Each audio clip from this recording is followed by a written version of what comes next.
Нека този последен ден да бъдем забравим и весел, като приказките, които толкова много обичат да слушат.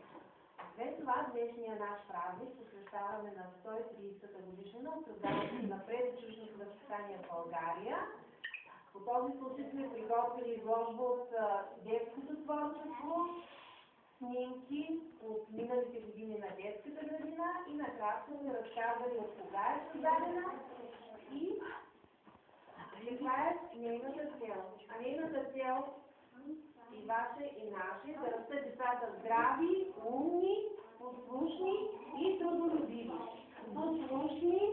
Послушни, казвам, трудолюбиви. Аз не да ви е послушни. Хайде сега да започва. Искате ли в последния ден от детската градина да се пътуваме некъде, а в приказния свят? Нека да не чакаме да започваме.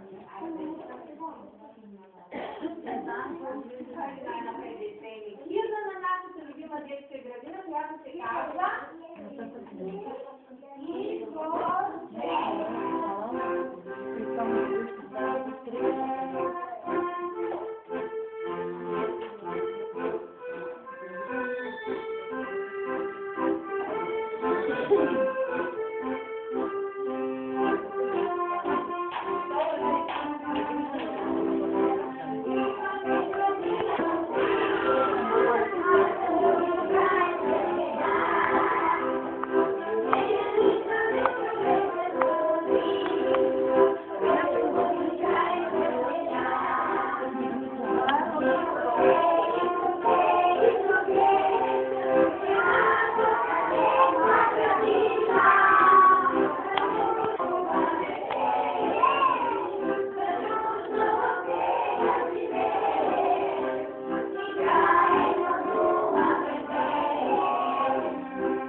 знаете ли си да имена?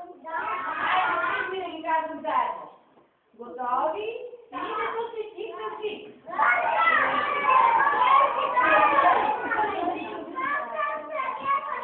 Добре.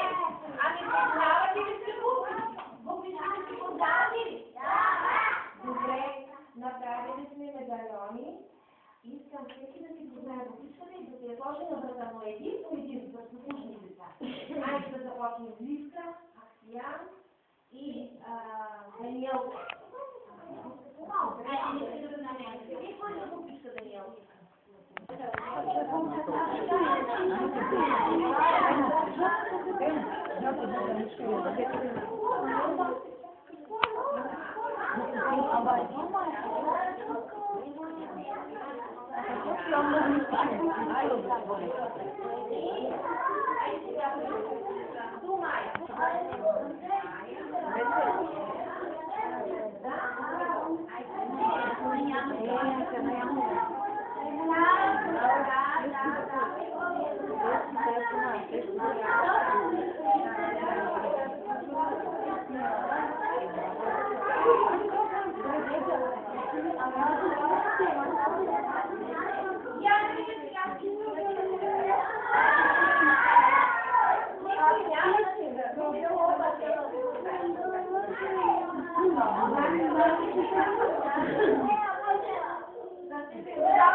Я да видя, кой се познава с бубичка.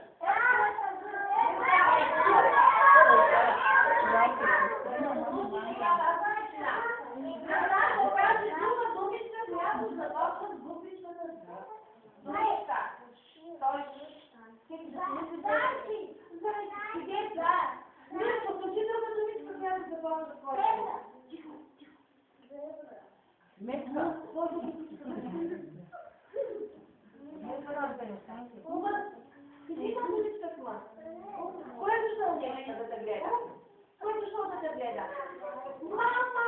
Ето че има думичка. Я да видим кой думичка трябва да ти си друга думичка с ма, освен майка.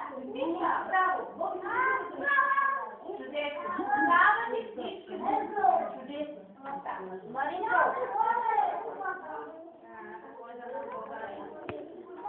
Хайде сега да помислим и да кажем какво е за нас България. Как е между първи?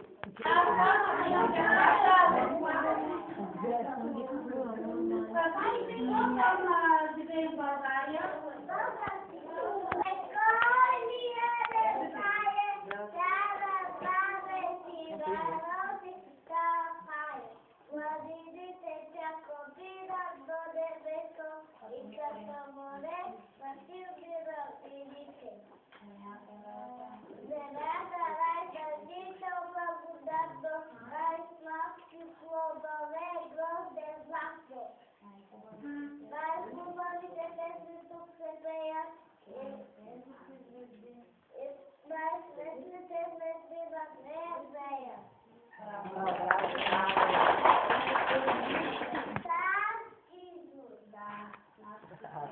А може да кажете кой е най-близкият град?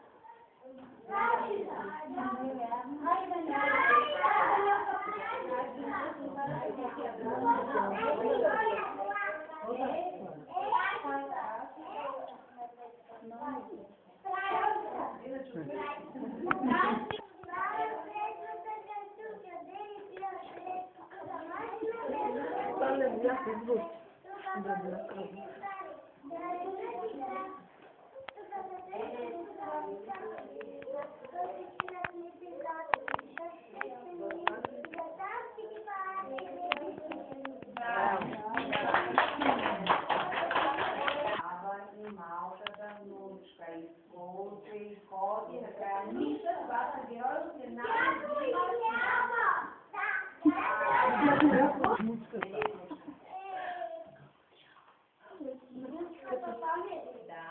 Сами обичката, следващата да кажете с нея.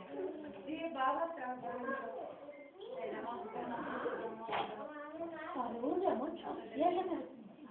четвърти кой е бил?